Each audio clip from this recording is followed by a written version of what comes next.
Aquí hay leña y comida para 2 semanas. Me voy a las Maldivas con mi esposa, y me llevaré todos tus ahorros. Esas fueron las palabras exactas que mi hijo Carlos me dijo mientras cerraba la puerta de esta cabaña cubierta de nieve, a 200 kilómetros de la ciudad. 200 kilómetros de absoluta nada. Solo árboles, silencio y un frío que te atraviesa los huesos. Él tomó mi teléfono de la mesa. Lo guardó en su bolsillo como si fuera suyo. Como si yo no tuviera derecho a pedir ayuda. Como si mi vida ya no importara. Cambié las cerraduras del apartamento. Gritó eso desde la ventana del carro, con esa sonrisa que me heló más que toda la nieve del mundo. Cynthia, su esposa, estaba al volante riéndose. Riéndose de mí. De la vieja estúpida que trabajó toda su vida, que crió a su hijo sola después de que su padre muriera, que ahorró cada centavo para tener algo digno en la vejez. Y ahora ellos se iban a las Maldivas con mi dinero. Con los $75,000 que mi difunto esposo y yo juntamos durante 40 años de sacrificio. Los observé alejarse por el camino de tierra cubierto de nieve. El carro desapareció entre los árboles y el silencio me tragó completa. Tengo 68 años. Estoy sola. No tengo teléfono. No tengo forma de salir de aquí. La ciudad más cercana está a un día de caminata, y con este frío no llegaría viva. Carlos lo sabía. Lo planeó todo perfectamente. O eso creía él. Porque lo que mi hijo no sabía, lo que Cynthia no imaginaba mientras reían camino al aeropuerto, es que yo también había planeado algo. Algo que los estaba esperando exactamente allí. En ese aeropuerto. Y cuando lo descubrieran, cuando entendieran lo que había hecho, ya sería demasiado tarde para ellos. Me quedé parada frente a la ventana viendo cómo las huellas del carro se borraban bajo la nieve fresca. Y sonreí. Sí, sonreí. Porque por primera vez en 3 semanas, desde que descubrí su plan miserable, sentí que podía respirar. La trampa estaba lista. Solo faltaba que cayeran en ella. Pero déjenme contarles cómo llegué hasta aquí. Como una madre que amó con locura a su hijo terminó abandonada en una cabaña helada, esperando el momento exacto de su venganza. Porque esto no comenzó hoy. Comenzó hace exactamente 21 días, cuando escuché una conversación que nunca debí escuchar. Era un martes por la tarde.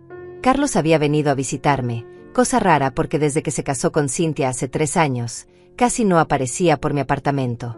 Yo estaba feliz de verlo. Preparé su comida favorita, ese guiso de carne que le encantaba de niño. Él comió en silencio, distraído, mirando su teléfono cada 2 minutos. Cynthia no vino con él. Nunca venía. Esa mujer me odiaba desde el día que la conocí, aunque yo siempre intenté ser amable, aceptarla, quererla como a una hija. Después de comer, Carlos se disculpó y salió al balcón para hacer una llamada. Dijo que era trabajo. Yo me quedé en la cocina lavando los platos, pero la ventana estaba abierta. No fue mi intención escuchar.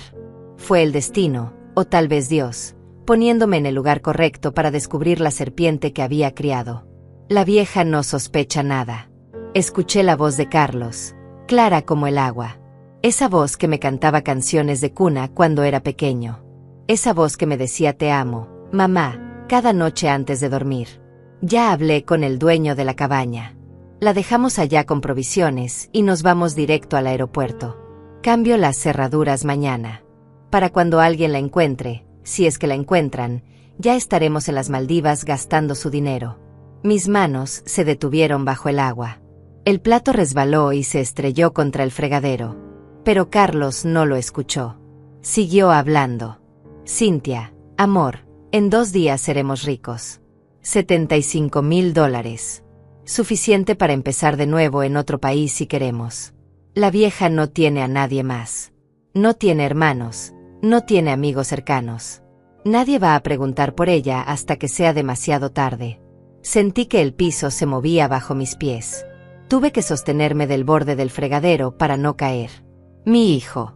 Mi único hijo. El niño por el que sacrifiqué todo, mis sueños, mi juventud, mi vida entera. Estaba planeando abandonarme para morir de frío en una cabaña aislada. Y lo peor, lo que me destrozó el alma, fue escucharlo reír. Reírse mientras hablaba de mi muerte como si fuera un trámite, un detalle menor en su plan perfecto. Me sequé las manos despacio. Respiré hondo. Y en ese momento, algo dentro de mí cambió. Ya no era Benita, la madre amorosa y sacrificada. Era otra persona. Alguien que había sido empujada demasiado lejos. Alguien que ya no tenía nada que perder. Carlos entró a la cocina sonriendo. Discúlpame, mamá, era importante. Su voz tan dulce, tan falsa. Yo le sonreí también. No te preocupes, mi amor. Y lo abracé. Lo abracé fuerte mientras él seguía sin saber que yo había escuchado cada palabra. Que conocía cada detalle de su traición. Que desde ese momento, el juego había cambiado. Esa noche, cuando Carlos se fue, no lloré. No grité. No rompí nada. Me senté en mi sillón favorito, el mismo donde mi esposo murió hace 5 años, y pensé con claridad absoluta. Si mi hijo quería jugar sucio, yo le iba a enseñar quién inventó ese juego. Porque él olvidó algo importante. Yo no llegué a los 68 años siendo una tonta. Sobreviví a la pobreza, a la viudez, a años de trabajar doble turno para darle todo a ese hijo ingrato. Y si algo aprendí en esta vida, es que cuando te empujan al abismo, o te hundes o aprendes a volar. Tomé mi teléfono y llamé a la única persona en quien podía confiar. Eloísa. Mi amiga desde hace 30 años. La mujer que estuvo conmigo cuando enterré a mi esposo. La abogada más inteligente que conozco. Eloísa, necesito tu ayuda. Mi voz sonó calmada, fría, diferente. Necesito que esto quede entre nosotras. Es sobre Carlos. Y necesito actuar rápido. Ella no hizo preguntas. Solo dijo ven mañana a mi oficina. Y colgó. Así son las verdaderas amigas. No necesitan explicaciones. Solo necesitan saber que las necesitas. Esa fue la noche en que la madre murió y nació la estratega. La noche en que dejé de ser víctima para convertirme en jugadora. Porque Carlos cometió un error fatal. Me subestimó. Creyó que por ser vieja era débil. Creyó que por ser su madre iba a perdonar cualquier cosa. Pero hay traiciones que no se perdonan. Y hay madres que cuando despiertan, despiertan con colmillos. Ahora estoy aquí, en esta cabaña helada, rodeada de nieve y silencio. Carlos cree que ganó. Cree que está camino a su paraíso tropical con mi dinero en el bolsillo y su conciencia limpia. Pero lo que él no sabe, lo que está a punto de descubrir en ese aeropuerto, va a destrozarlo más que cualquier frío. Porque la venganza, cuando se sirve bien fría, cuando se cocina con paciencia y precisión, es el plato más amargo que existe. Y yo, Benita, llevo 3 semanas cocinándola. Al día siguiente de escuchar esa conversación maldita, me levanté a las 5 de la mañana. No había dormido nada. Cada vez que cerraba los ojos veía la cara de Carlos riéndose, escuchaba sus palabras como cuchillos clavándose en mi pecho. La vieja no sospecha nada. Esas palabras daban vueltas en mi cabeza como un disco rayado. Pero no iba a dejarme destruir. No después de todo lo que había sobrevivido. Me bañé, me vestí con mi traje gris, ese que usaba para ocasiones importantes, y salí de mi apartamento a las 7 en punto. La oficina de Eloísa quedaba al otro lado de la ciudad, pero necesitaba caminar. Necesitaba sentir el aire frío de la mañana para mantener la mente clara. Porque lo que estaba a punto de hacer requería precisión. Un solo error y Carlos ganaría. Un solo movimiento en falso y terminaría congelada en esa cabaña sin que nadie supiera la verdad. Llegué a las 8:30. Eloísa ya estaba esperándome con 2 tazas de café humeante. Ella tiene 56 años, pelo corto con algunas canas que nunca se molestó en teñir, y una mirada que puede leer a las personas como si fueran libros abiertos. Cuando me vio entrar, supo de inmediato que algo terrible había pasado. Cuéntame todo, Benita. Y no te guardes nada. Su voz era firme pero cálida. Me senté frente a ella y le conté cada detalle. La llamada en el balcón. Las palabras exactas de Carlos. El plan de abandonarme en la cabaña. Los $75,000. Las Maldivas. Todo. Mientras hablaba, sentí que las palabras me quemaban la garganta, pero no lloré. Ya no me quedaban lágrimas para ese hijo. Eloísa escuchó en silencio. Cuando terminé, se quedó mirándome durante un largo minuto. Luego habló con esa calma que solo tienen los abogados que han visto lo peor de la humanidad. Tenemos 3 semanas, según dijiste. Eso es tiempo suficiente, pero tenemos que movernos rápido. Primero, el dinero. Necesitas protegerlo ahora mismo. Sacó una carpeta y empezó a escribir. Vamos a abrir una cuenta nueva en otro banco. A tu nombre únicamente. Hoy mismo transferimos el 80% de tus ahorros. Dejamos algo en la cuenta vieja para que Carlos no sospeche, pero lo importante estará a salvo. Segundo, necesitamos evidencia de sus intenciones. Eso es más complicado, pero conozco a alguien que puede ayudarnos. ¿Quién? Pregunté, aunque en ese momento hubiera aceptado ayuda del mismo diablo con tal de detener a Carlos. Antonio. Es investigador privado. Trabajó conmigo en varios casos de fraude familiar. Es discreto, rápido y no hace preguntas innecesarias. Le voy a pedir que siga a Carlos y a Cynthia. Si están planeando algo más, él lo va a descubrir. Y si hay algo que podamos usar en tu contra o a tu favor, lo sabremos antes que ellos. Sentí un escalofrío recorrerme la espalda. Esto era real. Estaba a punto de espiar a mi propio hijo, de construir un caso contra él como si fuera un criminal cualquiera. Pero entonces recordé sus palabras. Para cuando alguien la encuentre, si es que la encuentren. Y la culpa se evaporó. Él dejó de ser mi hijo en el momento en que decidió dejarme morir. Haz lo que tengas que hacer, Eloísa. Yo voy a hacer mi parte. Voy a actuar como si no supiera nada. Voy a ser la madre amorosa, la vieja tonta que él cree que soy. Y cuando llegue el momento, voy a estar lista. Eloísa asintió y tomó su teléfono. En menos de una hora, yo estaba sentada en un banco diferente abriendo una cuenta nueva. La ejecutiva, una mujer joven con lentes y sonrisa profesional, me explicó todos los detalles.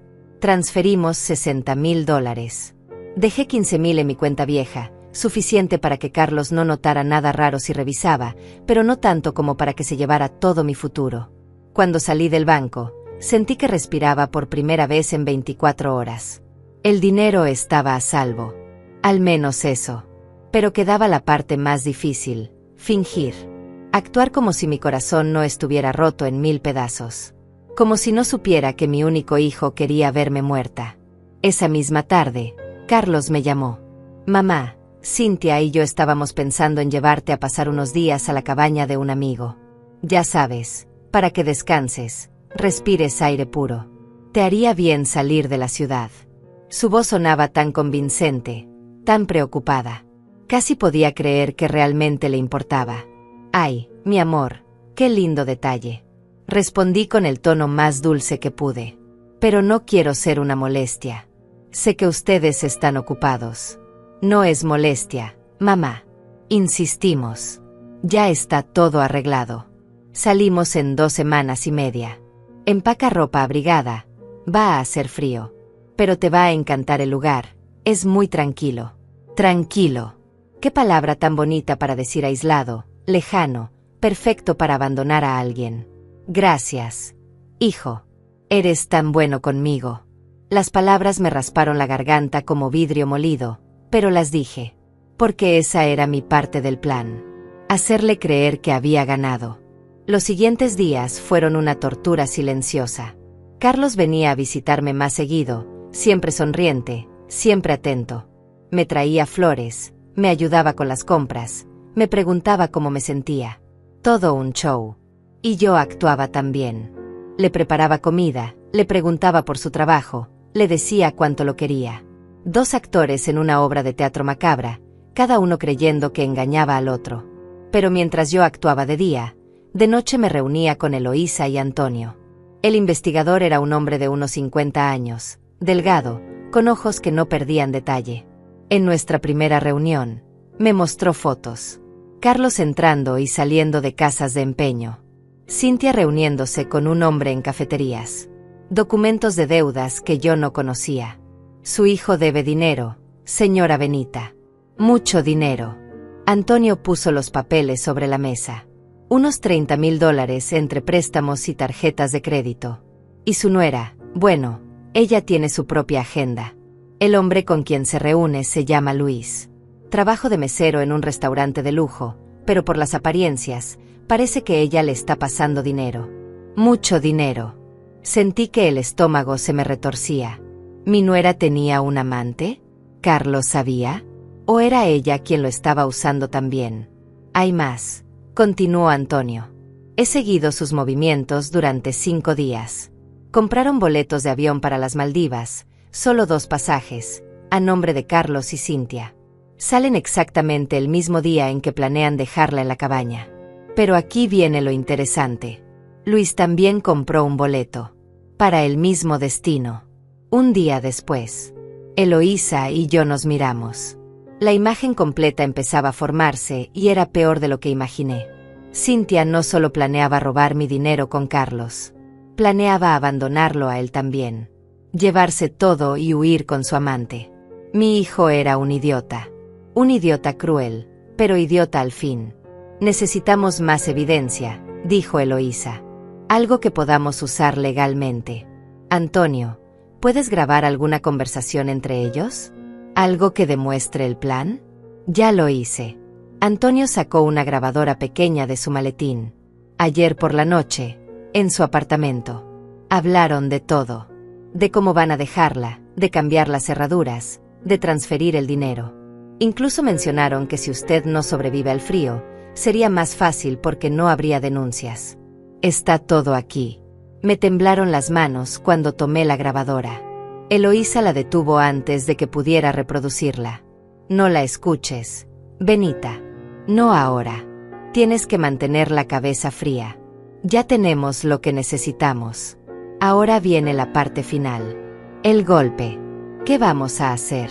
Pregunté, aunque una parte de mí ya sabía la respuesta. Vamos a dejar que te lleven a la cabaña. Vas a actuar como si no supieras nada. Y cuando ellos lleguen al aeropuerto, creyendo que ganaron, la policía los estará esperando. Con esta grabación, con los documentos de fraude, con todo. Los vamos a destruir legalmente antes de que siquiera pisen el avión. Pero yo voy a estar sola en esa cabaña, dije. ¿Qué pasa si algo sale mal? No vas a estar sola. Antonio va a seguirlos desde lejos. En el momento en que te dejen ahí, él va a esperarte. Te sacará de ahí en unas horas. Solo necesitamos que Carlos y Cynthia crean que ganaron el tiempo suficiente para que lleguen al aeropuerto. Era arriesgado. Era doloroso. Pero era perfecto. Asentí lentamente. Hagámoslo. Los siguientes días fueron los más extraños de mi vida. Sabía exactamente lo que iba a pasar, conocía cada detalle del plan de Carlos, y aún así tenía que despertar cada mañana y actuar como si mi mundo fuera normal. Como si mi hijo no estuviera contando los días para abandonarme en medio de la nada. Como si cada abrazo que me daba no fuera una mentira envuelta en traición.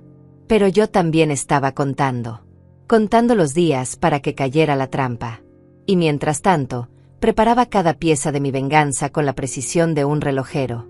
Porque si algo he aprendido en 68 años de vida, es que la paciencia es el arma más poderosa que existe. Los impulsivos cometen errores. Los pacientes ganan guerras. Una semana antes del viaje, Carlos apareció en mi apartamento con papeles. Mamá, necesito que firmes esto. Es solo un poder notarial temporal, para que yo pueda manejar tus cuentas mientras estés descansando en la cabaña. Ya sabes, pagar tus servicios, esas cosas. Su sonrisa era tan natural, tan ensayada. Casi podía creer que realmente se preocupaba. Tomé los papeles y los leí despacio. Por supuesto, eran una trampa. Con mi firma, Carlos tendría acceso total a mi dinero. Podría vaciarlo todo sin que yo pudiera hacer nada.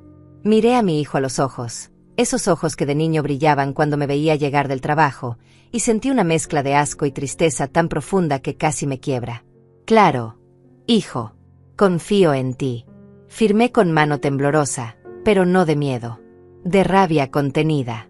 Él no sabía que esos papeles no valían nada, porque el dinero real ya no estaba en esa cuenta. Dejé que se llevara los documentos creyendo que había dado el golpe maestro. Dejé que sonriera victorioso mientras se despedía con un beso en la frente que me quemó la piel como ácido. Cuando se fue, llamé a Eloísa. Ya firmé. Tiene acceso a la cuenta con $15,000. Déjalo que los tome cuando quiera. Eso va a ser evidencia adicional de robo. Ella confirmó que todo estaba listo. Antonio había instalado cámaras diminutas en lugares estratégicos. Una en el tablero del carro de Carlos. otra en su sala. Queríamos documentar todo, cada palabra, cada movimiento. Y Antonio cumplió. 2 días antes del viaje, me mostró un video que me heló la sangre más que cualquier viento invernal. Era Carlos y Cynthia en su apartamento, brindando con vino. La calidad era perfecta, el audio cristalino. Por la vieja tonta que nos va a hacer ricos, decía Cynthia levantando su copa. Carlos se reía. Brindó con ella y luego la besó. Ya revisé la cuenta. 75,000 limpios. En cuanto firmemos la transferencia, nos vamos. Y ella se queda en su cabaña helada pensando que somos buenas personas. Su voz era tan casual, como quien habla del clima. Pero entonces Cynthia dijo algo que ni Carlos esperaba. ¿Ya compraste mi boleto aparte para reunirme con Luis? Porque no pienso quedarme contigo más tiempo del necesario. En cuanto lleguemos a las Maldivas y tengamos el dinero asegurado, tú te vas por tu lado y yo por el mío. Teníamos un trato. La cara de Carlos en ese video fue casi cómica. Se quedó congelado con la copa en la mano. ¿De qué hablas? Su voz sonó rota, confundida. Ay, por favor, no te hagas el sorprendido. Cynthia se rió. ¿Creías que realmente quería pasar mi vida con un perdedor endeudado como tú? Eres un medio para un fin, Carlos. Siempre lo fuiste. Luis y yo vamos a disfrutar de ese dinero mientras tú terminas de pagar tus deudas patéticas. Carlos se levantó de golpe. Estaba temblando. Pero si esto fue idea tuya. Tú me convenciste de dejar a mi madre en esa cabaña. Tú planeaste todo. Y tú lo aceptaste sin pensarlo 2 veces, respondió Cynthia con frialdad. Así que no vengas ahora a hacerte la víctima. Los dos somos basura, amor. La diferencia es que yo lo acepto. Pausé el video. No podía ver más. Antonio estaba a mi lado, en silencio. Señora Benita, hay algo más que debe saber. Su voz era cuidadosa, como quien está a punto de dar malas noticias. Su nieta, Aline. La niña está viviendo con una vecina durante este tiempo. Carlos le dijo que usted estaba enferma y que necesitaba descansar lejos. La niña no sabe nada del plan real. Aline. Mi pequeña Aline de 12 años. La única luz pura que quedaba en esta familia podrida. Ella era inocente en todo esto. Y pensar que iba a sufrir las consecuencias de las acciones de su padre me destrozó de una manera que ni siquiera la traición de Carlos había logrado. No puedes saber nada de esto hasta que todo termine, le dije a Antonio. Prométeme que la niña va a estar protegida. No quiero que vea a su padre siendo arrestado. No quiero que cargue con ese trauma. Antonio asintió. Ya hablé con la vecina. Es una buena mujer. Va a cuidar de Aline hasta que esto se resuelva. Y Eloísa está preparando documentos para que usted tenga custodia temporal si es necesario. Los últimos 2 días antes del viaje fueron un infierno disfrazado de normalidad. Carlos venía cada mañana a verificar que yo estuviera empacando las cosas correctas. Ropa abrigada, mamá. Va a hacer mucho frío. Sus palabras sonaban como cuidado, pero yo escuchaba la amenaza detrás de ellas. Sí, hijo, ya empaqué todo. Incluso puse mi suéter favorito, ese que me tejiste cuando tenías 15 años. ¿Te acuerdas? Él miró el suéter y por un segundo, solo un segundo, vi algo en sus ojos. ¿Culpa? ¿Arrepentimiento? Pero desapareció tan rápido como llegó. Claro que me acuerdo, mamá.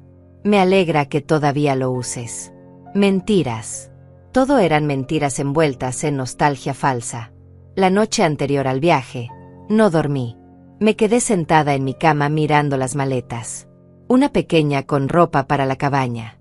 Otra escondida en el closet de Eloísa con mi vida real, documentos, dinero, fotografías, todo lo que realmente importaba. Porque yo sabía que después de mañana, nada volvería a ser igual. Ganaría la batalla, pero perdería a mi hijo para siempre. Y esa verdad me pesaba más que cualquier venganza. A las 6 de la mañana, Carlos tocó mi puerta. Ya estaba vestido, con una sonrisa que no llegaba a sus ojos. Lista para tu aventura, mamá. Cynthia está esperando en el carro. Agarré mi maleta pequeña, la que ellos podían ver, y salí de mi apartamento. Tal vez por última vez. Tal vez para siempre. El viaje fue silencioso. Cintia manejaba mirando el camino con esa expresión de aburrimiento que siempre tenía cuando estaba cerca de mí. Carlos iba en el asiento del pasajero revisando su teléfono, probablemente calculando cuánto dinero gastarían en su paraíso tropical. Yo iba atrás, mirando por la ventana cómo la ciudad se hacía cada vez más pequeña hasta desaparecer. Después de 3 horas, el paisaje cambió completamente.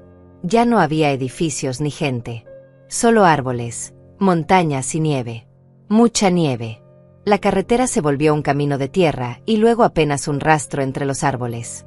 Finalmente, después de 4 horas y media de viaje, llegamos a la cabaña. Era peor de lo que imaginé. Una construcción de madera vieja, aislada en medio de un claro rodeado de bosque denso. No había otras casas a la vista. No había señales de civilización. Solo el silencio blanco de la nieve cayendo suavemente. Carlos bajó mi maleta y la llevó adentro.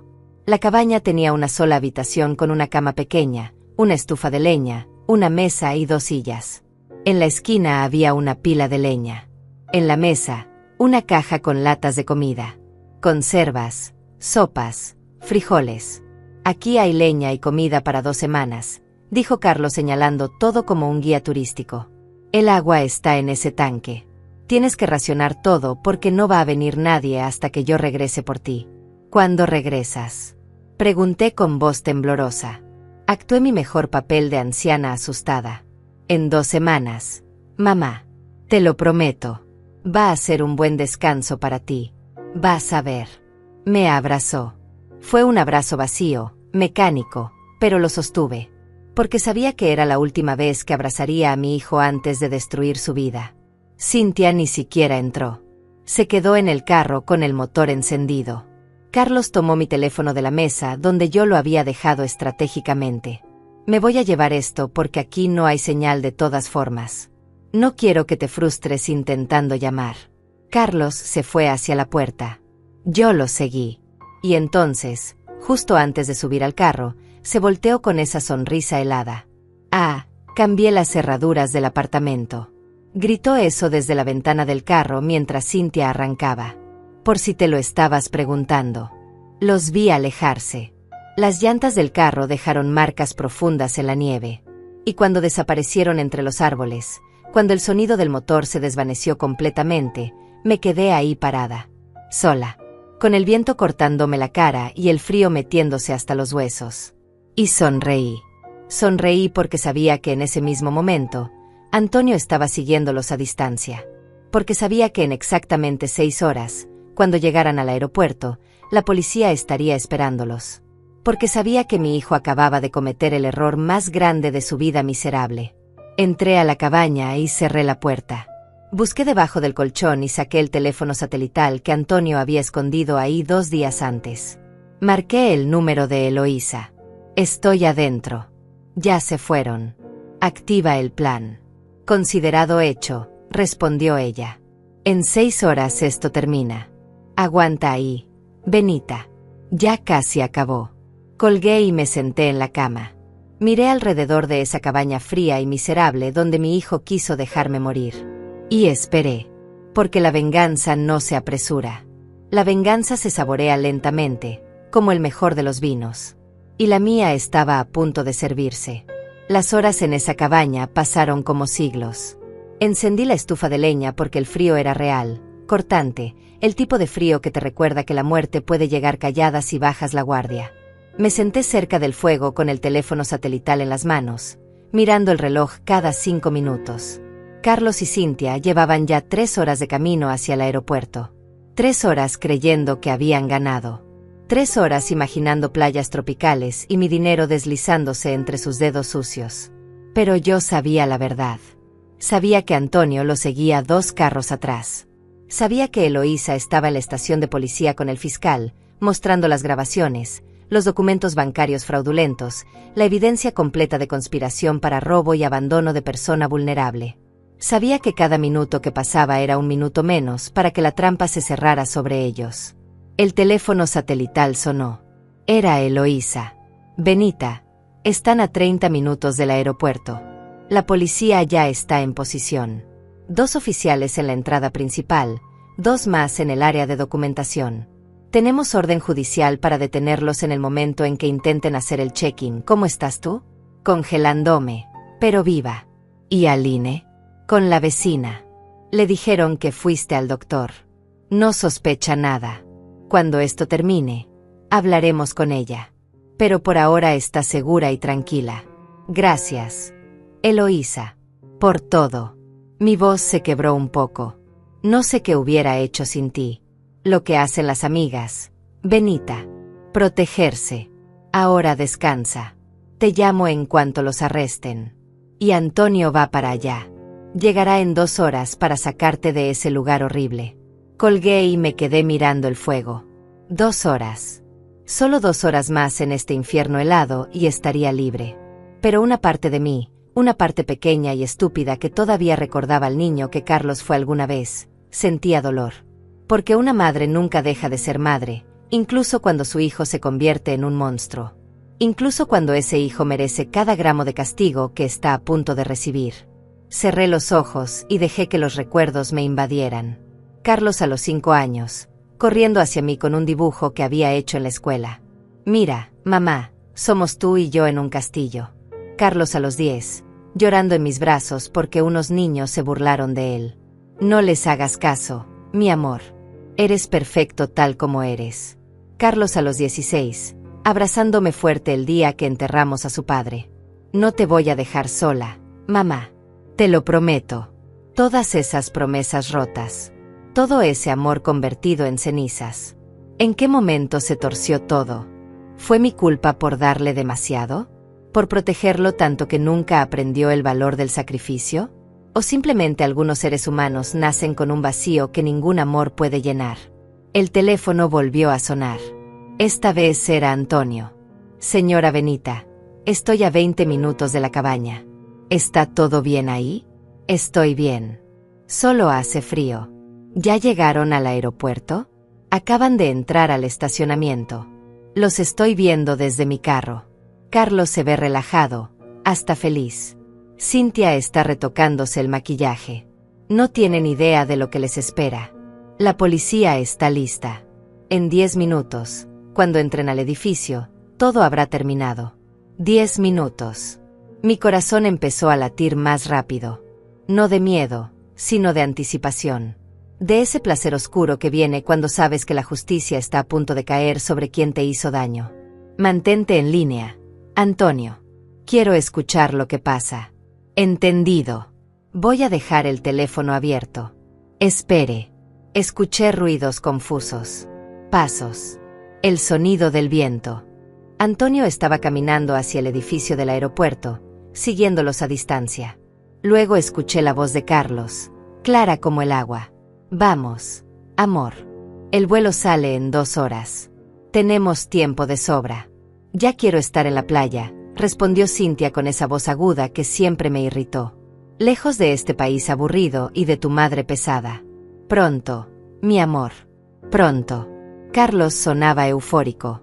Y con $75,000 podemos quedarnos 6 meses si queremos. Tal vez nunca volvamos. Hubo silencio. Luego escuché pasos más rápidos. Y entonces la voz autoritaria de un oficial de policía. ¿Carlos Méndez? ¿Cintia Vargas? Sí. La voz de Carlos cambió instantáneamente. Sonaba confundida, alarmada. ¿Qué sucede? Tienen que acompañarnos. Hay cargos en su contra por fraude bancario, robo agravado y abandono de persona vulnerable. Tienen derecho a permanecer en silencio. ¿Qué? Esto es un error. Carlos gritaba ahora. No hemos hecho nada. Suéltenme. Cintia también empezó a gritar. Esto es un abuso. No pueden arrestarnos así. Llamen a mi abogado.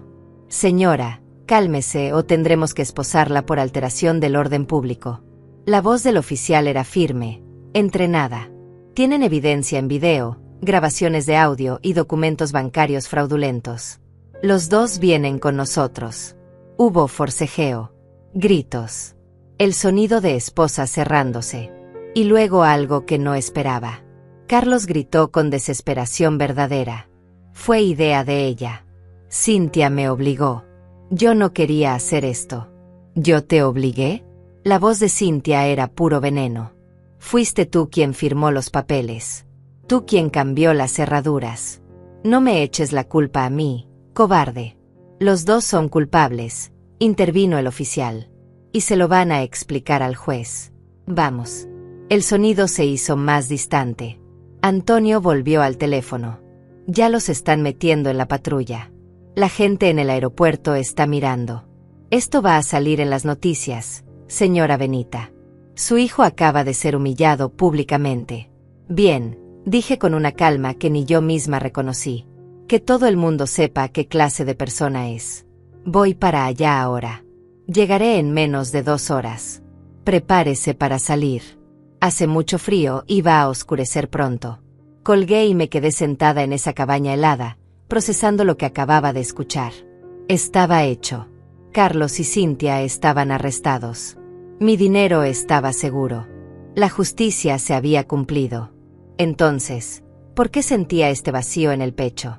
¿Por qué las lágrimas empezaban a rodar por mis mejillas sin permiso?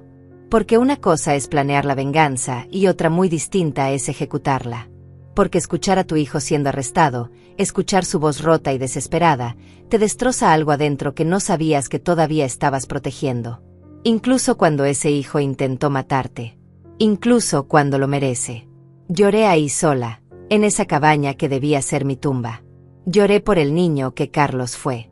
Por la madre que yo traté de ser. Por la familia que nunca volveríamos a tener. Lloré hasta que no me quedaron más lágrimas, hasta que el fuego empezó a apagarse y el frío volvió a morder. Entonces el teléfono sonó de nuevo. Era un número desconocido. Contesté con cautela. ¿Hola? ¿Abuela? La voz era pequeña, asustada, inconfundible. Era Aline. Abuela, una señora de la policía vino a buscarme. Dice que papá está en problemas. Dice que hizo algo malo. ¿Es verdad? ¿Dónde estás tú? Sentí que el mundo se detenía. Mi nieta. Mi pequeña Aline, que no debía saber nada hasta que todo estuviera resuelto. Pero alguien había hablado, alguien le había dicho, y ahora su voz temblaba al otro lado de la línea esperando que yo le explicara por qué su mundo acababa de colapsar. Aline, mi amor. Estoy bien. Voy a volver pronto. Tu papá cometió un error muy grande. Pero tú no hiciste nada malo. Nada de esto es tu culpa. ¿Me entiendes? ¿Qué le va a pasar a papá? Ella estaba llorando. Abuela, tengo miedo. No quiero que papá vaya a la cárcel. Él es bueno. Él me quiere. Y ahí estaba. La inocencia destrozada. La niña que todavía creía en su padre enfrentándose a la verdad horrible de quién era realmente. Y yo era responsable de eso. Yo había puesto en marcha esta máquina de justicia que ahora trituraba a todos en su camino, incluida esta niña inocente que no merecía cargar con nada de esto. Mi amor, tu papá te quiere. Pero a veces las personas que queremos hacen cosas muy malas. Y tienen que pagar por esas cosas. Cuando yo vuelva, vamos a hablar bien. Te lo voy a explicar todo. Pero ahora necesito que seas fuerte. ¿Puedes hacer eso por mí? Ella sollozó. No quiero ser fuerte. Quiero que todo vuelva a ser normal. Yo también, mi amor. Yo también. Pero no podemos. A veces la vida cambia y no podemos hacer nada para impedirlo. Te amo. Aline. Nunca lo olvides. Yo también te amo, abuela. La llamada se cortó. Me quedé mirando el teléfono en mis manos temblorosas. Y en ese momento entendí la verdad completa, brutal y devastadora. Había ganado la batalla contra Carlos. Había protegido mi dinero. Había castigado al culpable. Pero había perdido algo mucho más valioso. Había roto a mi nieta. Había destruido a mi familia. Había sacrificado la inocencia de una niña en el altar de mi venganza. Antonio llegó 1 hora después. Me encontró sentada en la oscuridad, con el fuego apagado y las mejillas mojadas. Señora Benita, tenemos que irnos. Va a nevar más fuerte y el camino se va a poner peligroso. Lo seguí en silencio. Subimos a su carro y empezamos el viaje de regreso. Durante todo el camino no hablé. Solo miraba por la ventana como la nieve cubría todo, borrando las huellas, enterrando el pasado bajo capas blancas de olvido. Pero yo sabía que mi pasado no se enterraría tan fácil, que las consecuencias de lo que había hecho apenas comenzaban a revelarse, y que el verdadero precio de mi venganza todavía estaba por cobrarse. Llegué a la ciudad cuando ya había oscurecido. Antonio me llevó directo al apartamento de Eloísa porque el mío, mi hogar de 30 años, ahora tenía cerraduras cambiadas y ya no me pertenecía legalmente hasta que un juez ordenara lo contrario. Era extraño sentirme desplazada de mi propia vida, como si la venganza que había planeado con tanta precisión hubiera borrado también mi lugar en el mundo. Eloísa me esperaba con té caliente y una manta. «Te ves terrible. Benita. Ven. Siéntate. Necesitas descansar». Me guió hacia su sofá y me envolvió como si fuera una niña. Por primera vez en semanas sentí que podía bajar la guardia, que podía dejar de ser la estratega fría y volver a ser simplemente una mujer cansada y rota. «¿Qué pasó en la estación de policía?», pregunté después de tomar un sorbo de té que me quemó la garganta, pero me hizo sentir viva. Eloísa suspiró y se sentó frente a mí.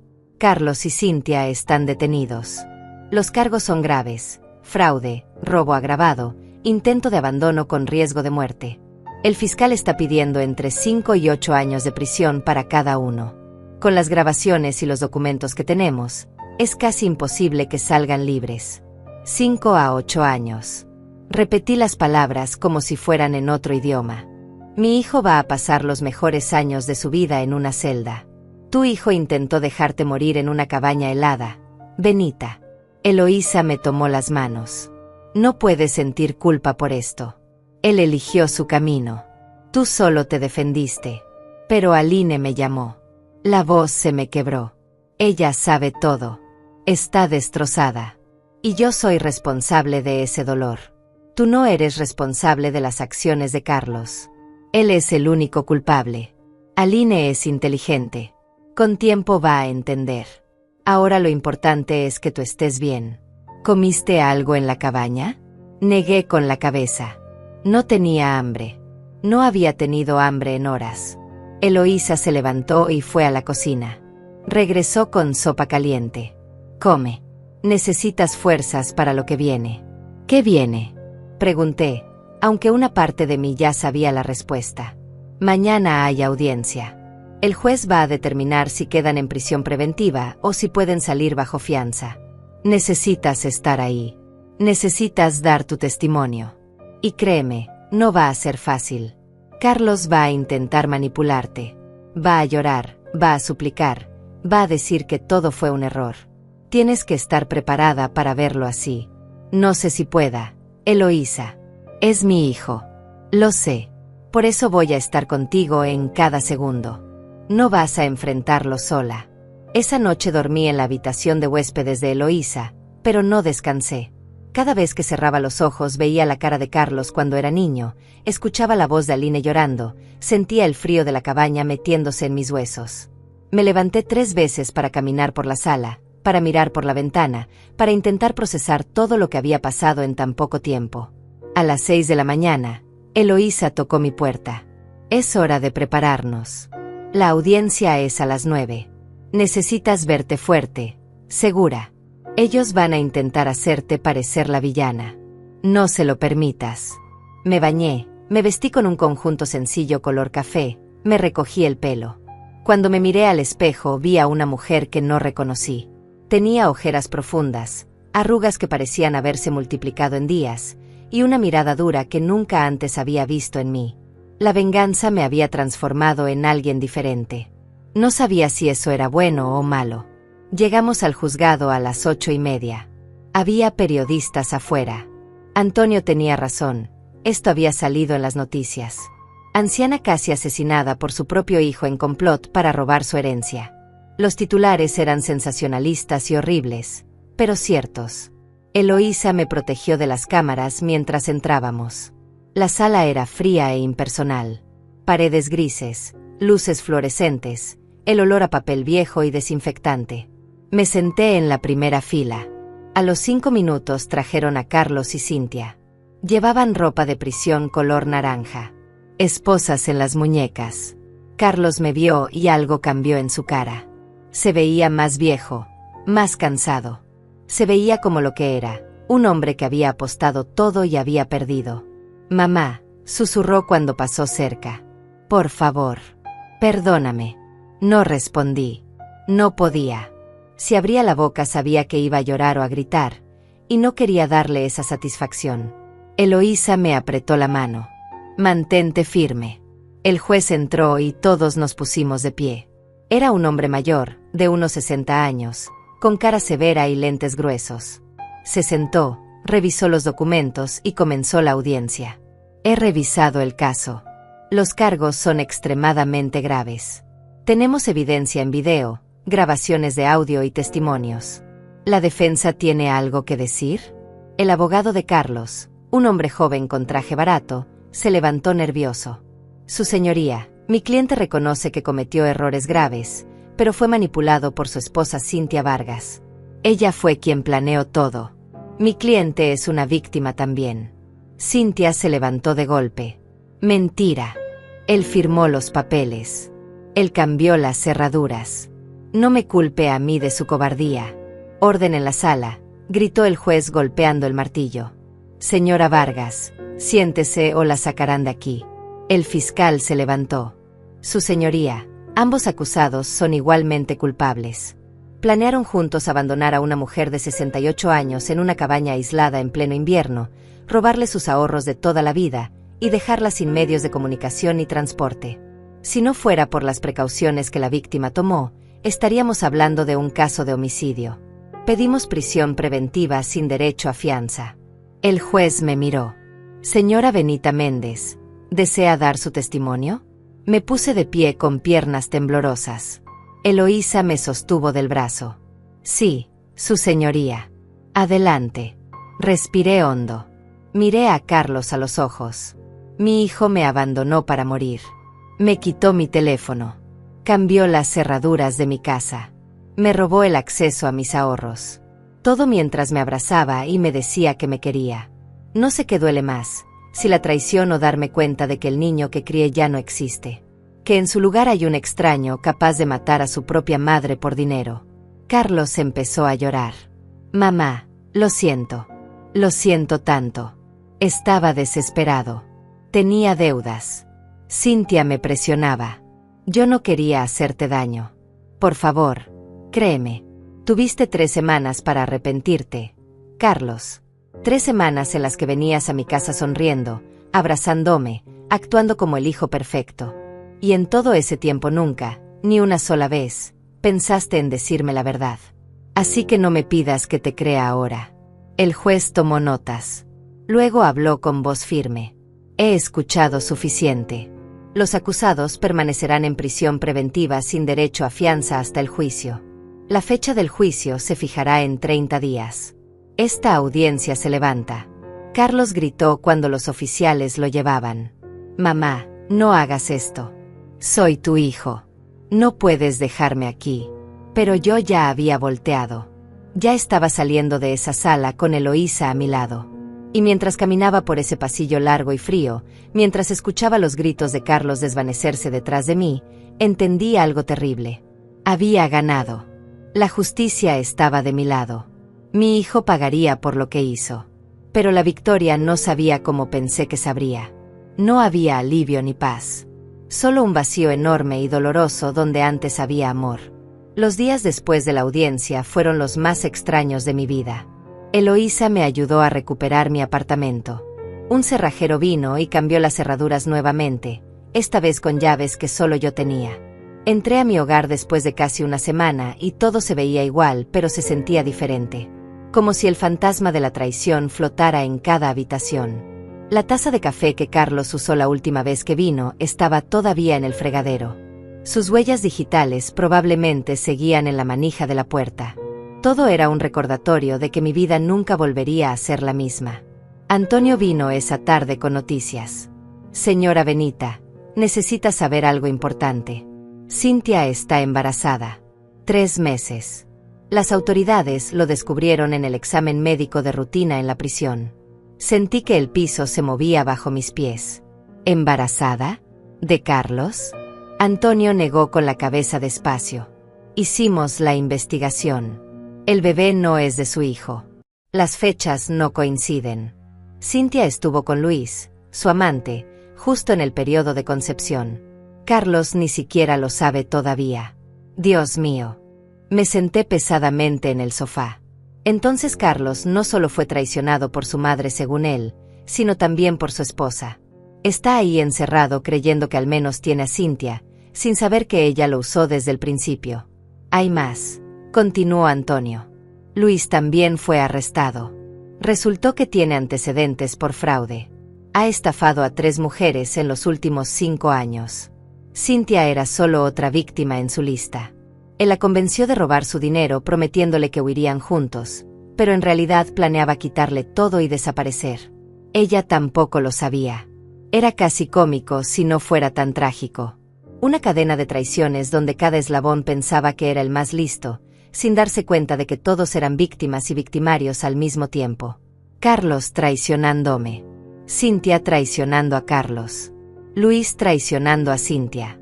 Y todos terminando en la misma prisión, pagando por su codicia. ¿Y Aline? Pregunté lo único que realmente me importaba. ¿Dónde está mi nieta? Con servicios sociales temporalmente. Antonio me mostró unos papeles. Están evaluando quién puede tener su custodia. Usted es la opción más lógica, pero necesitan asegurarse de que tiene la capacidad emocional y financiera para cuidarla. Van a visitarla mañana para hacer una evaluación. Mañana. No tenía tiempo ni para procesar mi propia tragedia y ya tenía que demostrar que podía ser responsable de una niña de 12 años traumatizada. Pero Aline era inocente. Ella no merecía sufrir por los pecados de su padre. Haré lo que sea necesario, dije con firmeza. Esa niña no va a terminar en el sistema. Es mi familia. Es lo único bueno que queda. Esa noche limpié la habitación que había sido de Carlos cuando era niño. Había guardado todas sus cosas durante años. Dibujos, trofeos de fútbol, fotografías de la escuela. Mientras las miraba sentí una mezcla de nostalgia y amargura. ¿En qué momento este niño dulce que dibujaba castillos se convirtió en el hombre que intentó matarme? ¿Fue mi culpa? ¿Lo malcrié? ¿Le di tanto que nunca aprendió a valorar nada? Empaqué todo en cajas. No las tiré, no pude, pero las guardé en el armario. Luego decoré la habitación para Aline. Sábanas limpias, algunos peluches que había comprado para sus cumpleaños anteriores, sus libros favoritos. Quería que cuando viniera se sintiera segura, amada, en casa. A la mañana siguiente llegó la trabajadora social. Era una mujer de unos 40 años, con portapapeles y expresión profesional pero amable. Señora Méndez, soy Patricia Ruiz. Vengo a evaluar las condiciones para la custodia temporal de Aline. Adelante, por favor. Le mostré el apartamento. La habitación preparada. Mi situación financiera estable gracias al dinero que había salvado. Patricia tomaba notas constantemente. Señora Méndez, necesito preguntarle algo difícil. ¿Cómo se siente respecto a tener bajo su cuidado a la hija del hombre que intentó matarla? ¿Hay algún resentimiento que pueda afectar a la niña? Aline no es Carlos. Es una niña inocente que está sufriendo por decisiones que nunca tomó. La amo más que a nada en este mundo. No voy a castigarla por los errores de su padre. Al contrario, voy a protegerla de todo esto lo mejor que pueda. Patricia asintió. ¿Y si Aline quiere visitar a su padre en prisión? ¿La apoyaría? La pregunta me dolió, pero respondí con honestidad. Si Aline quiere ver a Carlos, no se lo voy a impedir. Él sigue siendo su padre. Ella tiene derecho a formar su propia opinión sobre él. No voy a hablar mal de Carlos frente a ella, aunque me cueste. Eso lo prometo. Muy bien. Patricia cerró su portapapeles. Voy a recomendar que Aline sea puesta bajo su custodia temporal. Pero necesitará terapia, señora Méndez. Tanto ella como usted. Esto es un trauma enorme para una niña de su edad. Hay una psicóloga infantil excelente que puede ayudarlas. ¿Está dispuesta? Haré lo que sea necesario por mi nieta. 2 días después, Aline llegó. La trabajadora social la trajo en la tarde. Mi nieta bajó del carro con una maleta pequeña y ojos hinchados de tanto llorar. Cuando me vio se quedó parada en la acera, insegura. Yo abrí los brazos y ella corrió. Corrió y se estrelló contra mí con tanta fuerza que casi caemos las dos. Abuela, sollozaba contra mi pecho. Todo es horrible. Papá está en la cárcel. Mamá Cynthia no quiere verme. Dicen que tú hiciste que los arrestaran. No entiendo nada. La abracé fuerte mientras Patricia nos observaba a distancia. Lo sé, mi amor. Sé que estás confundida y asustada. Pero vamos a estar bien. Las dos juntas vamos a salir adelante. Te lo prometo. ¿Por qué papá hizo eso? ¿Por qué quiso hacerte daño? Su voz era tan pequeña, tan rota. No tengo todas las respuestas, Aline. A veces las personas que amamos toman decisiones horribles. Pero nada de esto es tu culpa. ¿Me escuchas? Nada. La llevé adentro. Le mostré su habitación. Ella miró todo con ojos grandes y asustados. ¿Puedo quedarme aquí? ¿De verdad? Esta es tu casa ahora. Todo el tiempo que necesites. Esa noche hice su cena favorita. Pasta con salsa de tomate casera. Comimos en silencio porque las palabras no alcanzaban para sanar tanto dolor. Después la ayudé a desempacar. Encontré una fotografía de Carlos en su maleta. Era de hace 2 años, en su cumpleaños, Carlos sonriendo con Aline en sus hombros. ¿Puedo conservarla?, preguntó con voz temblorosa. Sé que papá hizo cosas malas, pero todavía lo extraño. Sentí que el corazón se me partía. Claro que puedes conservarla, mi amor. Él sigue siendo tu papá. Nada cambia eso. Pero tú debes odiarlo. Después de lo que te hizo. No lo odio, Aline. Mentí porque no quería cargarla con mi dolor. Estoy enojada, estoy herida, pero no lo odio. Es mi hijo. Y por más que me duela, una parte de mí siempre va a quererlo. Igual que tú. Ella se abrazó a la fotografía y lloró. Yo lloré con ella. 2 generaciones rotas por las decisiones de un hombre. 2 mujeres intentando recoger los pedazos de una familia destrozada. Al día siguiente llegó una carta de la prisión. Era de Carlos. La letra temblaba en el papel. Mamá. Empezaba. Sé que no tengo derecho a pedirte nada. Sé que lo que hice es imperdonable. Pero acabo de enterarme de que Cynthia está embarazada y el bebé no es mío. Me enteré también de que Luis es un estafador. Que ella me usó igual que yo te usé a ti. Y ahora entiendo. Entiendo el dolor que te causé. La traición que sentiste. Porque ahora yo lo siento también. Estoy en esta celda pensando en todo lo que perdí. Mi madre. Mi hija. Mi libertad. Mi dignidad. Todo por codicia y estupidez. No te pido perdón porque no lo merezco. Solo te pido que cuides de Aline. Ella es inocente. No dejes que pague por mis errores. Carlos.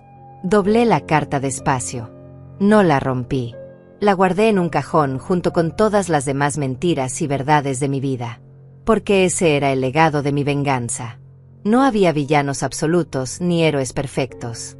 Solo gente rota haciendo cosas terribles, pagando precios altísimos, y dejando cicatrices que nunca sanarían del todo. Las semanas siguientes fueron una mezcla de rutina forzada y dolor silencioso. Aline empezó la escuela nuevamente, pero venía a casa callada, distante. Los otros niños ya sabían lo de su padre. Las noticias habían cubierto el caso con morbo y sensacionalismo. Hijo abandona a madre anciana para robarle y morir en cabaña helada. Los titulares eran crueles y exagerados, pero el daño estaba hecho. Mi nieta era ahora la hija del monstruo. Una tarde la encontré llorando en su habitación. Había roto la fotografía de Carlos. Los pedazos estaban esparcidos sobre la cama como fragmentos de una vida que ya no existía. No la quiero más, dijo entre sollozos. Lo odio. Odio lo que hizo. Odio que todos en la escuela me miren como si yo fuera igual que él. Me senté a su lado y recogí los pedazos de la foto con cuidado. Aline, no tienes que odiarlo para estar enojada con él. Y definitivamente no eres como él. Eres buena, eres noble, eres todo lo que él debió ser y no fue. Pero llevo su sangre. Los niños dicen que la maldad se hereda. Que probablemente yo también voy a ser mala cuando crezca. Eso es mentira.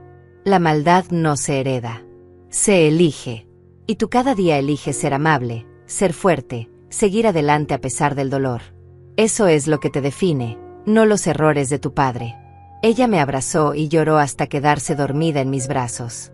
Yo me quedé ahí, sosteniendo a esa niña rota, preguntándome si alguna vez sanaríamos de verdad o si simplemente aprenderíamos a vivir con las heridas abiertas. El juicio llegó más rápido de lo esperado. 30 días después de la audiencia inicial, Carlos y Cynthia fueron presentados ante el tribunal para escuchar su sentencia. Eloísa me había advertido que sería difícil, pero nada me preparó para lo que vi cuando entraron a la sala. Carlos había perdido peso. Tenía ojeras profundas y la mirada vacía de alguien que ya se había rendido. Cynthia, en cambio, lucía furiosa. Su embarazo ya se notaba ligeramente bajo el uniforme de prisión. Se veía hinchada, cansada, resentida con el mundo entero. El juez revisó todos los documentos, escuchó los testimonios finales y luego habló con voz firme y clara. Después de revisar toda la evidencia, este tribunal encuentra a Carlos Méndez y Cynthia Vargas culpables de fraude agravado, robo con intimidación y abandono de persona vulnerable con riesgo de muerte. La sentencia para el señor Méndez es de 7 años de prisión. Para la señora Vargas, considerando su estado de embarazo, 6 años con posibilidad de arresto domiciliario después del parto si cumple con buena conducta. Carlos no reaccionó. Simplemente agachó la cabeza como si ya supiera que esto llegaría. Cynthia, en cambio, explotó. Esto es injusto. Yo fui manipulada. Luis me engañó. Yo soy víctima también. Señora Vargas, usted planeó activamente el abandono de una anciana. Las grabaciones demuestran su participación total. El hecho de que también haya sido engañada por un tercero no la exime de responsabilidad por sus propias acciones. La sentencia es firme. Los oficiales se llevaron a ambos. Cynthia gritaba y luchaba. Carlos solo me miró una última vez antes de salir. Sus ojos decían todo lo que sus palabras no podían. Perdóname. Te amo. Lo siento. Pero era demasiado tarde para eso. Demasiado tarde para todo. Afuera del juzgado, los periodistas nos rodearon. ¿Cómo se siente con la sentencia, señora Méndez? ¿Cree que es justicia suficiente? ¿Perdonará algún día a su hijo? Las preguntas eran como puñales. Eloísa me protegió y nos abrió camino hasta el carro. En el camino a casa, rompí el silencio. Eloísa, ¿hice lo correcto? Ella me miró de reojo mientras manejaba. Hiciste lo que tenías que hacer para sobrevivir. Benita. Carlos tomó sus decisiones. Las consecuencias son suyas, no tuyas. Pero Aline está destrozada. Mi familia está destruida. Gané el caso, pero perdí todo lo demás. A veces ganar y perder son la misma cosa. Eloísa estacionó frente a mi edificio. Ahora tienes que decidir qué haces con lo que queda. Puedes quedarte en el dolor para siempre o puedes intentar construir algo nuevo con Aline. No será fácil, pero es posible. Esa noche, cuando llegué a casa, Aline me esperaba en la sala. Había estado viendo las noticias. ¿Cuántos años le dieron a papá? 7 años. Ella asintió despacio, procesando la información. Eso significa que cuando salga yo voy a tener 19. Ya voy a ser grande. Sí, mi amor. ¿Tú crees que para entonces él sea diferente? ¿Que se arrepienta de verdad? No lo sé. Aline. La prisión cambia a las personas, pero no siempre para mejor. Lo único que sé es que en estos 7 años nosotras vamos a seguir adelante. Vamos a sanar. Y vamos a construir una vida buena juntas. ¿Puedo visitarlo? Su voz era pequeña, temerosa de mi respuesta. Sé que está mal lo que hizo. Sé que te lastimó. Pero sigue siendo mi papá y lo extraño. Sentí que se me cerraba la garganta. Claro que puedes visitarlo. Cuando tú quieras, yo te acompaño. ¿De verdad? ¿No estás enojada? Estoy enojada con tu papá, no contigo. Y tú tienes derecho a amarlo y extrañarlo. Nada de lo que él hizo cambia que es tu padre. Aline se lanzó a mis brazos. Gracias, abuela. Gracias por no obligarme a odiarlo. 2 semanas después hicimos la primera visita a la prisión. El lugar era frío, gris, lleno de rejas y guardias con caras inexpresivas. Nos revisaron todo antes de dejarnos pasar. Aline temblaba mientras caminábamos por los pasillos largos que olían a desinfectante y desesperanza. Carlos nos esperaba en la sala de visitas. Cuando vio a Aline se le llenaron los ojos de lágrimas. Princesa, susurró. Mi princesa. Aline corrió hacia él y lo abrazó a través de la mesa. Papá. Te extrañé tanto. Carlos lloró abiertamente, sin vergüenza, abrazando a su hija como si fuera lo único que lo mantenía vivo. Yo me quedé a distancia, observando. Carlos me miró por encima de la cabeza de Aline. Gracias, articuló sin voz. Gracias por traerla. Asentí en silencio. No era perdón. No todavía. Tal vez nunca. Pero era reconocimiento de que Aline necesitaba esto. Y que yo no iba a usar a mi nieta como arma en una guerra que ya había terminado. La visita duró 30 minutos. Aline le contó sobre la escuela, sobre su nueva habitación, sobre sus amigas. Carlos escuchaba como si cada palabra fuera oro. Cuando se acabó el tiempo y el guardia nos indicó que teníamos que irnos, Aline no quería soltarlo. Te amo, papá. Voy a venir cada semana. Te lo prometo. Yo también te amo, princesa. Y lo siento. Siento todo. Carlos me miró directamente. Mamá, yo también lo siento. Sé que no significa nada ahora, pero es la verdad. No respondí. Solo tomé a Aline de la mano y salimos de ahí. Porque algunas heridas son tan profundas que las disculpas no alcanzan. Algunas traiciones son tan grandes que el perdón no es posible, al menos no todavía. En el carro, Aline iba callada. Finalmente habló. Se ve tan triste, abuela. Tan diferente. La prisión cambia a las personas. ¿Crees que algún día lo perdones? Miré el camino frente a mí, las luces de la ciudad parpadeando en la distancia. No lo sé, Aline. Hay cosas que duelen tanto que no sabes si algún día dejarán de doler. Pero lo que sí sé es que voy a intentar. No por él. Por mí. Porque cargar con tanto odio me está matando por dentro. Esa noche, sola en mi habitación, saqué la carta de Carlos del cajón. La leí de nuevo. Las palabras seguían siendo las mismas, pero algo en mí había cambiado. La rabia seguía ahí, pero ahora venía acompañada de algo más. Cansancio. Tristeza. Y una pregunta que no me dejaba dormir. ¿Valió la pena? ¿Valió la pena destruir a mi hijo para salvarme a mí misma? 6 meses después del juicio, la vida había encontrado un ritmo extraño pero funcional. Aline visitaba a Carlos cada 2 semanas. Yo la acompañaba pero me quedaba afuera, en la sala de espera, leyendo revistas viejas mientras mi nieta pasaba media hora con su padre. No tenía fuerzas para enfrentarlo todavía. Cada vez que pensaba en mirarlo a los ojos, recordaba el frío de esa cabaña, sus palabras planeando mi muerte, y algo dentro de mí se cerraba como una puerta de acero. La terapia ayudaba, pero era lenta y dolorosa. La psicóloga, la doctora Ramírez, era una mujer paciente que me hacía preguntas difíciles cada semana. ¿Qué siente cuando piensa en Carlos? ¿Hay alguna parte de usted que quiera perdonarlo? ¿Cómo maneja la culpa de haberlo enviado a prisión? Yo respondía con honestidad brutal. Siento rabia. Siento traición. Y sí, siento culpa, aunque sé que no debería. Una tarde, durante nuestra sesión, la doctora Ramírez me confrontó. Benita, usted salvó su propia vida. Carlos tomó decisiones que lo llevaron a prisión. Usted no es responsable de sus acciones. ¿Por qué sigue castigándose? Porque es mi hijo. Porque lo crié. Porque en algún momento algo salió mal y no sé si fue mi culpa. Mi voz se quebró. ¿Y si le di demasiado? ¿Y si nunca le enseñé a valorar las cosas porque siempre se lo di todo? ¿Y si yo creé al monstruo que intentó matarme? O tal vez Carlos simplemente hizo sus propias elecciones como adulto. Tal vez usted fue una buena madre y él decidió ser un mal hijo. Las dos cosas pueden ser verdad al mismo tiempo. Sus palabras me persiguieron durante días. ¿Podía ser cierto?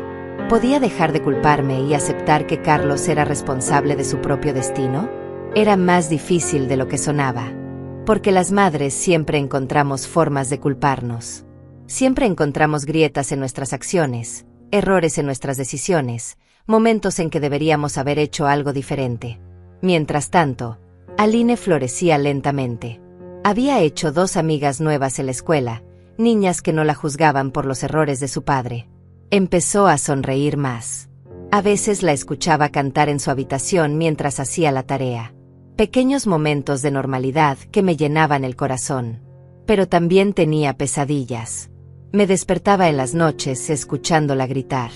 Corría a su cuarto y la encontraba sudando, llorando, atrapada en sueños donde su padre la abandonaba o donde yo desaparecía. La abrazaba hasta que se calmaba, le susurraba que todo estaba bien, que estábamos juntas, que nadie nos iba a separar. Un día llegó una carta inesperada. Era de Cynthia. Había dado a luz en la prisión un mes atrás. Un niño. Lo había dado en adopción porque no tenía forma de cuidarlo ni nadie que lo quisiera. La carta era corta y amarga. Señora Benita, escribía con letra apretada. Espero que esté feliz. Destruyó mi vida, la vida de su hijo, y ahora un niño inocente va a crecer sin conocer a su madre. Todo por su venganza. Espero que valga la pena vivir con eso en su conciencia. Rompí la carta en pedazos. La rabia volvió como una ola. ¿Cómo se atrevía Cynthia a culparme? Ella había planeado robarme, abandonarme, dejarme morir. Ella había traicionado a Carlos con su amante. Ella había usado a todos a su alrededor para su propio beneficio. Y ahora, desde su celda, intentaba hacerme sentir culpable por las consecuencias de sus propias acciones. Pero esa noche no pude dormir. Porque aunque odiaba admitirlo, Cynthia tenía razón en algo. Un niño inocente había pagado el precio. Un bebé que no pidió nacer en medio de este desastre ahora crecería sin familia, sin saber quiénes eran sus padres, marcado por una historia que ni siquiera entendía. Y sí, una parte de mí cargaba con esa responsabilidad. Le conté a Eloísa sobre la carta. Ella escuchó en silencio y luego habló con esa claridad que siempre tenía. Benita, tú no obligaste a Cynthia a quedar embarazada de su amante. No la obligaste a planear un robo. No la obligaste a traicionar a tu hijo. Ella tomó cada una de esas decisiones sola. El bebé es una víctima, sí, pero no por tu culpa. Es víctima de las decisiones de sus padres biológicos. Lo sé, pero no puedo evitar sentir que mi venganza tuvo un costo demasiado alto. Demasiadas personas sufrieron. Y si no hubieras hecho nada, tú estarías muerta. ¿Ese costo hubiera sido mejor? No tenía respuesta para eso. Porque ambas verdades existían al mismo tiempo. Tenía derecho a defenderme, a buscar justicia. Pero la justicia había arrastrado a inocentes en su camino. Aline, el bebé de Cynthia. Tal vez hasta el mismo Carlos, que quizás había sido manipulado más de lo que yo quería admitir. 2 semanas después, Aline me hizo una pregunta que me destrozó. Abuela, ¿alguna vez vas a visitar a papá conmigo? Él siempre pregunta por ti. Dice que te extraña, que quiere hablar contigo aunque sea una vez. No estoy lista, mi amor. ¿Cuándo vas a estar lista? Ya pasaron 7 meses. Él está ahí solo, pagando por lo que hizo. ¿No crees que ya sufrió suficiente? Aline, lo que tu papá hizo no se borra con 7 meses de prisión. Intentó matarme, pero sigue siendo tu hijo. Y mi papá. Y sé que te duele igual que a mí. Te veo llorando en las noches cuando crees que estoy dormida. Te escucho hablando sola, preguntándote qué hiciste mal. ¿No sería mejor hablar con él? ¿Intentar entender? Sus palabras me golpearon como un puño en el estómago. Tenía razón. Aline, con solo 12 años, veía cosas que yo intentaba esconder. Veía mi dolor, mi culpa, mi necesidad de cerrar este capítulo de alguna forma. Déjame pensarlo, le dije finalmente. Esa noche, sola en mi habitación, tomé una decisión. Iba a visitar a Carlos. No porque lo hubiera perdonado. No porque estuviera lista. Sino porque necesitaba mirarlo a los ojos y decirle todo lo que había guardado durante estos meses. Necesitaba que supiera exactamente lo que me había hecho. Y necesitaba escuchar, una última vez, si había algo en el que valiera la pena salvar. Llamé a la prisión al día siguiente y programé una visita individual. El guardia me dio fecha para el viernes. 3 días. 3 días para prepararme emocionalmente para enfrentar al hombre que me dio la vida y luego intentó quitármela. Eloísa me ofreció acompañarme. Rechacé la oferta. Esto era algo que tenía que hacer sola. Aline se emocionó cuando le conté. ¿De verdad vas a ir? ¿Vas a hablar con él? Quizás ahora todo puede empezar a mejorar. No te hagas muchas esperanzas. Mi amor. Solo voy a hablar. Nada más. Pero en el fondo, yo también tenía una pequeña esperanza. Esperanza de que tal vez, solo tal vez, encontraría alguna respuesta en esa conversación. Algún cierre. Alguna forma de empezar a sanar de verdad. El viernes llegó demasiado rápido. Me vestí con cuidado, como si fuera una cita importante. En cierto modo lo era. Era la cita donde finalmente confrontaría a mi hijo sin abogados, sin jueces, sin nadie más que nosotros dos y la verdad cruda entre nosotros. El camino a la prisión fue largo. Cada kilómetro me hacía dudar. ¿Qué le iba a decir? ¿Por dónde empezar? ¿Cómo se resume meses de dolor en una conversación de 30 minutos? Llegué a la prisión a las 2 de la tarde. Me revisaron, me quitaron todo excepto mi identificación, y me guiaron por esos pasillos grises que ya conocía de llevar a Aline. Pero esta vez era diferente. Esta vez yo iba a entrar a esa sala. Iba a sentarme frente a Carlos. Iba a mirarlo a los ojos. Y no tenía idea de lo que iba a pasar después.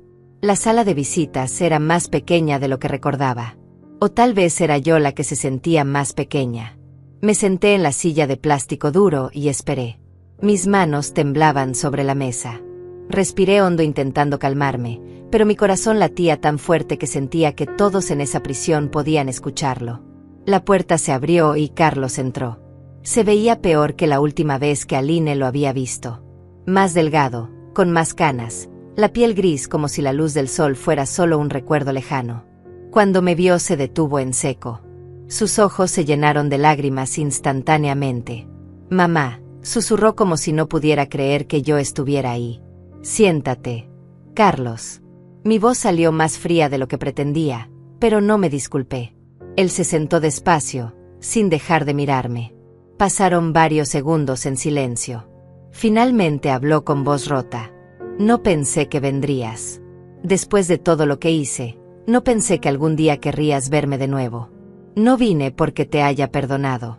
Vine porque necesito decirte algo. Necesito que entiendas exactamente lo que me hiciste. Y necesito escucharte. Necesito saber si hay algo en ti que valga la pena, o si el hijo que crié murió hace mucho tiempo».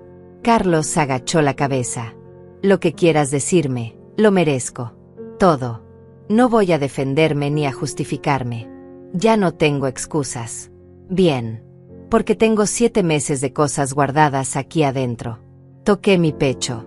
7 meses preguntándome en qué momento te perdí.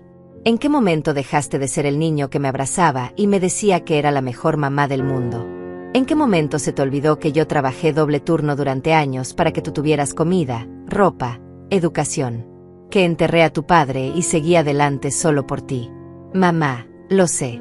Lo sé y me odia a mí mismo cada segundo por lo que hice. ¿Te odias? Sentí la rabia subiendo. Porque yo también me odio, Carlos. Me odio por no haber visto las señales. Por haberte dado tanto que nunca aprendiste a valorar nada.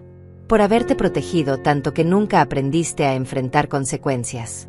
Mi voz se quebró. Me odio por seguir amándote a pesar de todo. Carlos empezó a llorar abiertamente.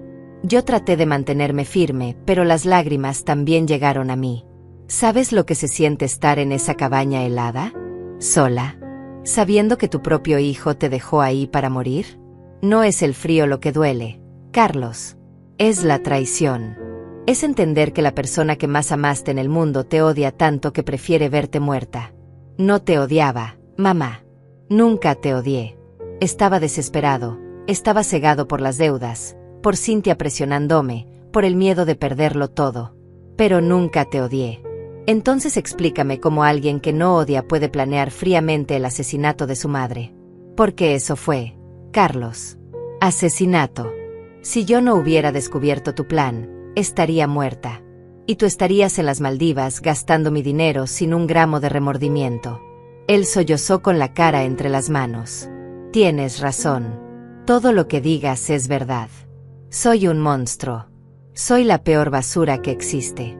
Y si pudiera regresar el tiempo, si pudiera cambiar cada decisión que tomé, lo haría. Pero no puedo. Solo puedo decirte que te amo, que lo siento más que nada en el mundo, y que entiendo si nunca me perdonas. Aline viene a verte cada 2 semanas. Cambié de tema porque no podía seguir hablando de perdón. Ella te ama a pesar de todo. Te defiende en la escuela cuando los niños se burlan. Llora en las noches extrañándote. Esa niña es la única razón por la que yo sigo funcionando. Porque si me derrumbo, ella se derrumba. Y no voy a permitir que tu error destruya también su futuro. Ella es lo mejor que me pasó en la vida. Y lo mejor que hice fue no involucrarla en esto. Al menos eso hice bien. ¿Sabes que Cynthia tuvo el bebé? Pregunté viendo su reacción. Carlos asintió con amargura. Me enteré. Un niño que no es mío. Un niño que dio en adopción. Otra vida arruinada por nuestras decisiones. Luis me escribió una vez, ¿sabes? Desde su prisión. Me dijo que Cynthia era solo un trabajo para él.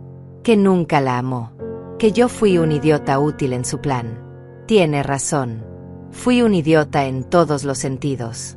No vas a conseguir mi lástima, Carlos. Todos ustedes tomaron decisiones. Todos pagaron consecuencias. No busco tu lástima, mamá. Solo quiero que sepas que estos 7 meses en prisión me han enseñado más que los 38 años que viví afuera. He tenido tiempo de pensar, de recordar todo lo que sacrificaste por mí, de entender que lo que hice no tiene nombre, y de aceptar que tal vez nunca salga de aquí siendo la persona que debí ser, pero al menos voy a intentarlo. Miré a mi hijo, este hombre roto que alguna vez fue mi bebé, y sentí algo extraño. No era perdón. No todavía. Pero era algo parecido a comprensión. Él había tomado malas decisiones, había pagado mal por bien, había traicionado lo más sagrado. Pero seguía siendo humano. Seguía siendo capaz de arrepentirse, de sufrir, de intentar cambiar. No sé si algún día pueda perdonarte, Carlos. Hablé despacio, eligiendo cada palabra con cuidado. No sé si estas heridas puedan sanar alguna vez. Pero vine hoy porque Aline necesita que yo intente. Porque ella te ama y yo la amo a ella. Y porque cargar con tanto odio me está matando por dentro. ¿Qué puedo hacer? ¿Hay algo que pueda hacer para comenzar a arreglar esto? Puedes ser mejor. Puedes usar estos años para realmente cambiar, no solo decir que lo harás. Puedes escribirle cartas a Aline donde le enseñes lo que aprendiste, donde le digas que no cometa tus errores. Puedes convertir esta tragedia en una lección. No para mí, para ella. Lo haré. Te lo juro que lo haré. Y Carlos, una cosa más. Mi voz se endureció. Si alguna vez, en algún momento de tu vida, vuelves a lastimar a esa niña de cualquier forma, no habrá segunda oportunidad. No habrá más visitas. No habrá más cartas. Vas a perderla para siempre. ¿Entiendes? Entiendo. Y te prometo que nunca volveré a lastimar a nadie. Especialmente no a Aline. Ella es lo único puro que me queda. El guardia tocó en la puerta. Tiempo. Me levanté despacio. Carlos también se levantó. Nos quedamos ahí parados, separados por una mesa que parecía un abismo. Mamá, ¿volverás? Su voz era pequeña, esperanzada. No lo sé. Tal vez. Algún día. Cuando esté lista. Salí de esa prisión sintiendo algo diferente. No era paz. No era felicidad. Pero era algo parecido a un cierre parcial. Como cuando terminas de leer un libro triste y aunque duele, al menos sabes cómo acaba. Aline me esperaba en casa con ojos ansiosos. ¿Cómo te fue? ¿Hablaron? ¿Está bien, papá? Hablamos. Y sí, está tan bien como puede estar alguien en prisión. Me senté a su lado y la abracé. Aline, tu papá cometió errores terribles. Pero sigue siendo tu papá y te ama. Y yo voy a intentar, solo intentar, encontrar una forma de sanar. No será rápido ni fácil, pero lo voy a intentar. Por ti, por mí, tal vez hasta por él. ¿Eso significa que algún día todo va a estar bien? Significa que algún día el dolor será más pequeño. Que aprenderemos a vivir con lo que pasó. Que construiremos algo nuevo de las ruinas. No será como antes, pero será nuestro. Y eso tendrá que ser suficiente. Esa noche, por primera vez en meses, dormí sin pesadillas. Soñé con nieve, pero esta vez no era amenazante. Era solo nieve cayendo suavemente sobre un camino vacío. Y yo caminaba por ese camino con Aline de la mano. No sabía a dónde llevaba, pero sabía que no estábamos solas. 6 meses más tarde, recibí una carta de Carlos. Era diferente a las anteriores. No pedía perdón. No se justificaba. Solo contaba cómo había empezado a dar clases de lectura a otros presos. Cómo había descubierto que enseñar le daba propósito. Cómo cada día intentaba ser un poco mejor que el anterior. Al final de la carta escribió algo que me hizo llorar. Mamá, aprendí que la redención no viene de una sola decisión grande, sino de 1000 decisiones pequeñas cada día. Decidir ser amable. Decidir ayudar. Decidir no rendirse. No sé si algún día merezca tu perdón, pero cada día decido intentar merecerlo. Por ti. Por Aline. Por el hombre que debí ser siempre. Guardé la carta en una caja junto con todas las demás. Algún día, cuando Aline fuera mayor, se las daría. Para que entendiera que las personas son complejas, que el bien y el mal no son absolutos, que todos cargamos con nuestras cicatrices y decisiones. Me paré frente a la ventana mirando la ciudad. Era octubre de nuevo. Un año desde que todo comenzó. La nieve llegaría pronto. Pero esta vez no le tenía miedo. Porque había sobrevivido al invierno más frío de mi vida. El que no venía de afuera sino de adentro. Y si sobrevivía a ese, podía sobrevivir a cualquier cosa. Miré mi reflejo en el vidrio. Benita. 69 años. Madre. Abuela. Sobreviviente. No perfecta. No sin cicatrices. Pero viva. Aún de pie. Aún luchando. Y eso, descubrí, era suficiente victoria.